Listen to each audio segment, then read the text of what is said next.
जैसा कि हम लोगों ने पिछले एपिसोड में देखा था, एडन ज़ीरो के ऊपर ड्रोन से हमला होता है। उन ड्रोन का सामना करने के लिए जेन, क्लिनी और लागुना आगे बढ़ते हैं और दूसरी तरफ सिकी की टीम का सामना पोसाइडन नेरो के कमांडर बीस्ट से होता है और फाइट के दौरान सिकी की टीम पूरी तरह से अलग हो जाती है। तो ये वाला एपिसोड यहाँ पर शुरू होता है। एपिसोड के स्टार्टिंग में जंगल में से काफी सारा धुआं निकल रहा था। रेबेका के सामने ब्रिटनी होती है और ब्रिटनी कहती है फर्क नहीं पड़ता, सामने कोई भी हो, जो भी हमारा विरोध करता है वो पोसाइडन नेरो का दुश्मन कहलाता है। और साथ ही खुद को स्मोक में बदल लेती है क्योंकि ब्रिटनी के पास स्मोक एथर गियर था। रेबेका हैप्पी की मदद से उस पर गोलियां फायर करने लगता है, लेकिन स्मोक में भला गोलियां थोड़ी लगेगी, सारी की सारी गोलियां आर पार हो जाती है। और ब्रिटनी कहते हैं तुम मुझे कभी भी नहीं पकड़ सकती और अटैक करते हुए आगे बढ़ जाती है और रेबेका को इलेक्ट्रिक झटका लगता है और साथ ही हैप्पी और पिनो को भी लग जाता है। ब्रिटनी कहती है कोई मामूली लड़की और बिल्ला बुल्ली मुझे नहीं हरा सकती। और दूसरी तरफ हुमुरा मुरा के सामने होती है और चारों तरफ आग लगी हुई थी और हुमुरा को आग से काफी ज्यादा परेशानी होती है। हुमुरा अपने मन में कहती है मुझे आग वाली जगह से दूर जाना पड़ेगा,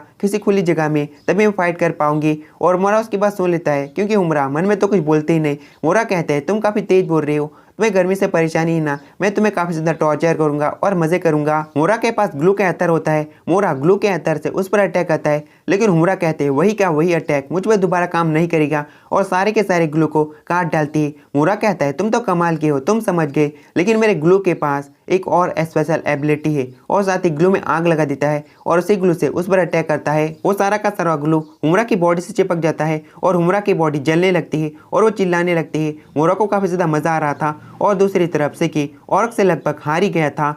सिकी कहता है अगर ग्रैंडपा कोई बुरा काम करता है तो मैं इसे रोकूंगा क्योंकि वो मेरा परिवार है। ऑर्क कहता है उस घटिया डीमन किंग को हमारे एम्परर पोसाइडन नेरो रोकेंगे, तुम नहीं। और सिकी कहता है तुम लोग काफी ज्यादा बुरे हो, तुम लोग भी वही कर रहे हो जो मेरे ग्रैंडपा कर रहे हैं। तुम बस इंसानों को बचाना चाहते हो और रोबोट्स को पूरी तरह से खत्म करना चाहते हो, और ग्रैंडपा इंसानों को पूरी तरह से खत्म करना चाहते हैं, लेकिन मैं दोनों को ही बचाऊंगा, दोनों ही मेरे लिए सेम है। सिकी ने अपने एथर गियर का ओवरड्राइव एक्टिवेट कर लिया था। सिकी ऑर्क को एक जोरदार पंच मारता है। ऑर्क भी समझ जाता है उसकी ग्रेविटी की पावर पहले से काफी ज्यादा बढ़ चुकी है। ऑर्क कहता है ये तो एथर का क्रिटिकल पॉइंट है, क्या तुम ओवरड्राइव भी यूज कर सकते हो। सिकी अपना special attack meteor breaker use करता है और सिर्फ एक पंच से ऑर्क का चश्मा भी टूट जाता है। ऑर्क दूर जाकर गिरता है और एक ही पंच से हार जाता है। ऑर्क कहता है तुम काफी ज्यादा मजबूत और स्ट्रांग हो, लेकिन तुम सूरा के खिलाफ बिल्कुल भी जीत नहीं पाओगे। सूरा के पास भी बिल्कुल तुम्हारी तरह ग्रेविटी एथर गियर है, पर वो तुमसे काफी ज्यादा स्ट्रांग है। ग्रेविटी एक दूसरे को पास लाती है। तुम्हारे ग्रैंडपा डीमन किंग जिगी और सूरा आपस में जरूर टकराएंगे। सीन चेंज होता है। जिन, लागुना और क्लिनी अभी भी उन ड्रोन से फाइट कर रहे थे और ड्रोन्स खत्म होने का नाम ही नहीं ले रहे थे। प्रोफेसर और काउचोपो शिप में वापस आ गए थे बिल्कुल सही सलामत। काउचोपो कहती है मैं माफी चाहती हूँ, लेकिन थोड़ा सा खाना और कपड़े उधार चाहिए। हार्मिट कहते हैं जैसा कि तुम लोग देख ही सकते हो हमारे शिप के ऊपर बहुत सारे ड्रोन्स ने अटैक कर दिया है। क्लिनी, जिन और लागुना ड्रोन से फाइट कर रहे हैं और ड्रोन्स खत्म होने का नाम ही नहीं ले रहे। मॉस्को कहता है मैं भी फाइट कर रहा हूँ।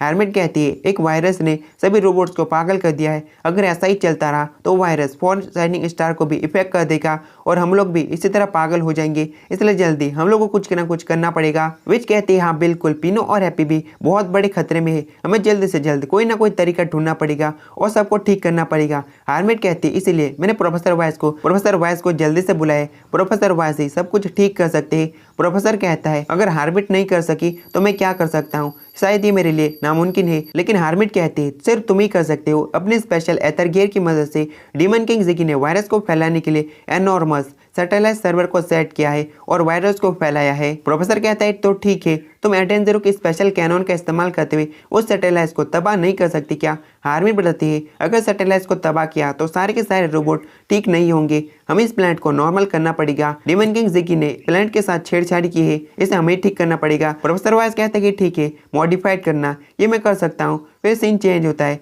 एल्सी क्रिम्सन पूरी अपनी पलटन के साथ इस प्लेनेट पर आ चुकी थी।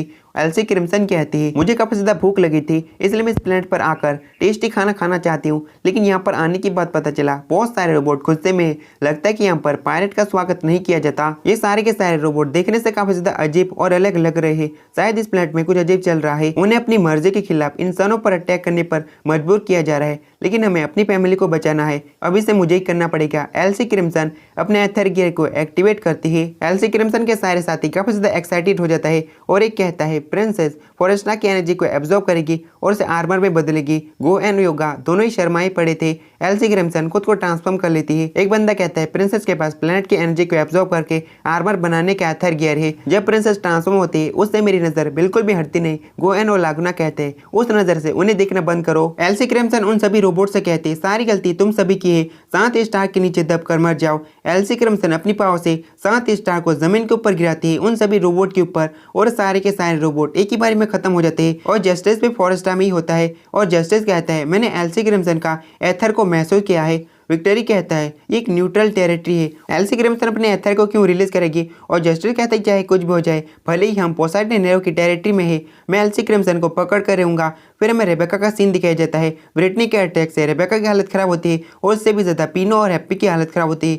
ब्रिटनी रेबेका से कहती है तुम्हारा एथर गियर क्या है, मैं तुम्हारे एथर को थोड़ा बहुत सेंस कर सकती हूँ। ब्रिटनी की बात सुन के रेबेका अपने एथर गियर को एक्टिवेट करती है और कहते हैं तुम्हें मेरा एथर गियर दिखना है ना, मेरा एथर गियर स्पीड थे। फिर सीन जाता है हुमरा की तरफ। उस गर्म ग्लू की वजह से हुमरा की हालत भी खराब होती है और मोरा उससे कहता है मेरा ग्लू काफी ज्यादा गर्म था ना, ये ग्लू टेम्पररी नहीं है, ये हमेशा तुम्हारी बॉडी पर चिपका रहेगा और तुम्हें दर्द पहुंचता रहेगा। आखिर तुम लोग कौन हो, क्या तुम लोग टूरिस्ट हो, कोई फर्क नहीं पड़ता तुम लोग कोई भी हो। पोसाइडन नेरो का विरोध करने का मतलब सिर्फ मौत ही मौत होता है। तुम काफी ज्यादा कमजोर हो, इससे मैं अंदाजा लगा सकता हूँ तुम्हारे दोस्त भी बिल्कुल तुम्हारी तरह काफी ज्यादा कमजोर होंगे। तुम सभी को बेवकूफा का ग्रुप कहना चाहिए, खासकर वो बच्चा जो बातें कर रहा था। रोबोट्स के पास दिल होता है ब्ला ब्ला। और मोरा की सारी बातों से हुमरा काफी ज्यादा गुस्से में आ जाती है। हुमरा कहती मैं सब कुछ सह सकती हूँ पर अपने दोस्तों की बेइज्जती नहीं। इन दोनों की फाइट हो पाती। इससे पहले सीन चेंज हो जाता है। वो सारे के सारे ड्रोन्स खत्म होने का नाम ही नहीं ले रहे थे। क्लिनी लागुना जिन अभी भी उनसे फाइट कर रहे थे और जिन कहता है हम लोगों ने बहुत सारे ड्रोन्स को तबाह कर दिया है पर ड्रोन आते ही जा रहे हैं। और विच बताती है हम लोग सेक्टर के मेन यूनिट को तबाह करने वाले हैं। एनॉर्मस सर्वर वायरस का मेन सोर्स है, अगर उसे तबाह कर दिया गया तो सब कुछ काबू करना काफी ज्यादा आसान हो जाएगा। हार्मिट और प्रोफेसर वाइस वो सर्वर की तरफ गए हैं इसलिए उन्हें सपोर्ट करिए। लेकिन प्रोफेसर कहता है मुझे किसी के भी सपोर्ट की जरूरत नहीं, हम दोनों अकेले ही कर सकते हैं। लेकिन जेन लागुना और क्लिनी कहते हैं हम लोग मदद करेंगे, वहाँ पर काफी सारे दुश्मन भी हो सकते हैं। फिर दोबारा सीन जाता है हुमरा की तरफ। हुमरा फाइट करने के लिए बिल्कुल तैयार थी और मोरा कहता है तुम काफी ज्यादा जिद्दी हो, तुम दोबारा खड़ी हो गई और अपने ग्लू की मदद से एक जलती हुई लकड़ी को पकड़ लेता है और उसे हुमरा की तरफ फेंकता है। लेकिन हुमरा उसे डॉज कर लेती है और लकड़ी को बीच में से काट डालती है और तुरंत मोरा पर अटैक करती है। लेकिन मोरा उसके अटैक को ब्लॉक करता है। हुमरा कहती है मैं ऐसा किसी से भी नहीं हारने वाली जो रोबोट की फीलिंग को नहीं समझता हो। हुमरा पीछे हो जाती है और अपने हाथों में बिल्कुल वुल्वरीन की तरह नाखून निकाल लेती है और बन जाती है फीमेल वुल्वरीन। मोरा कहता है मुझे लगा कि तुम्हारा एथर गियर बस एक स्वॉट है पर मुझे क्या पता था तुम अपने एथर गियर की मदद से हर तरह का ब्लेड वेपन बना सकती हो। हुमरा अटैक करते हुए उसकी पूरी बॉडी को काट डालती है लेकिन मोरा की पूरी बॉडी ग्लू से बनी हुई थी इसलिए वो दोबारा से ठीक हो जाता है। मोरा हुमरा को लात मारकर पेट की तरफ फेंक डालता है। मोरा उसे पकड़कर हवा में उठा लेता है लेकिन हुमरा अटैक करते हुए ग्लू को काट डालती है और मोरा रोबोट्स के बारे में बुरी भरी बातें करने लगता है। हुमरा उसके सीने में नाखून को घुसा देती है पर इससे कुछ होने वाला नहीं था। गरम गरम ग्लू हुमरा की ब्रश के ऊपर गिर जाता है। हुमरा चिल्लाना शुरू कर देती है और जैसे तैसे मोरा के हाथों से छूट जाती है। हुमरा बहुत सारी मिट्टी को मोरा के ऊपर फेंकने लगती है ताकि वो मिट्टी मोरा की बॉडी से चिपक जाए और बिल्कुल वैसा ही होता है। मोरा की पूरी बॉडी मिट्टी से कवर हो जाती है लेकिन मोरा सारी की सारी मिट्टी को हटा देता है और कहता है मैं अपनी बॉडी को जब चाहे नॉर्मल कर सकता हूँ और जब चाहे ग्लू वाली कर सकता हूँ। लेकिन हुमरा यही तो चाहती थी। हुमरा बिना देरी किए हुए उस पर अटैक करती है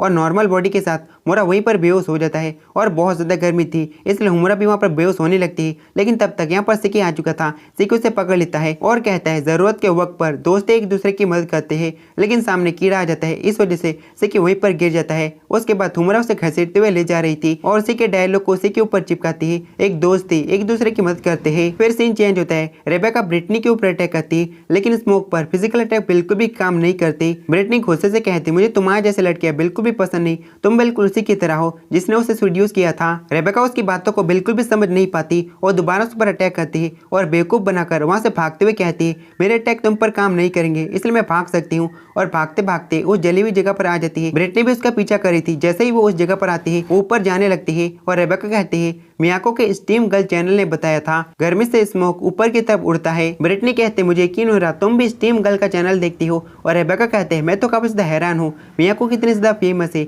उसके हर जगह पर फैंस फैले हुए हैं। अगर उसका कंपेयर मेरे साथ किया जाए तो मैं तो उसके सामने कुछ भी नहीं हूँ। फिलहाल के लिए मुझे यहाँ से भागना चाहिए और भागने लगती है और ब्रिटनी कहती है चाहे कुछ भी हो जाए मैं तुम्हें पकड़ कर रहूंगी। फिर मैं प्लेनेट नेरो 73 का सीन दिखाया जाता है। वो प्लेनेट एकदम गजब तरीके का था, एकदम फ्यूचरिस्टिक, और एक बंदा कुछ लड़कियों के साथ एकदम गजब तरीके से मजे कर रहा था। तो गाइस यही ग्रेविटी यूजर सूरा है और सूरा के सामने एक लड़की होती है जो काफी ज्यादा डरी हुई थी। वो कहते हैं मुझे माफ कर देना मास्टर सूरा, आपने कल रात कॉल किया था और मैंने कॉल मिस कर दिया और आपके बुलाने पर मैं नहीं आ पाई। सूरा कहता है तुम्हें यहाँ आए हुए कितना ज्यादा टाइम हो चुका है। और सूरा की एक लौंडिया कहती है आप उसे इतना ज्यादा बुली मत कीजिए, इसे आए हुए सिर्फ एक ही हफ्ता हुआ है। सूरा अपनी ग्रेविटी की पावर से उन दोनों ही लड़कियों को हवा में उड़ाने लगता है कि सूरा इन दोनों की हवा में मारेगा। मेरा मतलब है कि सूरा उन दोनों लड़कियों को हवा में उड़ाते हुए मार डालता है। उन दोनों लड़कियों का खून जमीन के ऊपर गिर रहा था और बची हुई लड़की काफी ज्यादा डर जाती है। सूरा कहता है मेरे पास इतनी लड़कियां हैं जितनी मैं गिन भी नहीं सकता क्योंकि ये पूरा कॉस्मोस मेरा है। तो गाइस वाला एपिसोड खत्म होता है। मैं पक्का कह सकता हूँ आने वाले एपिसोड में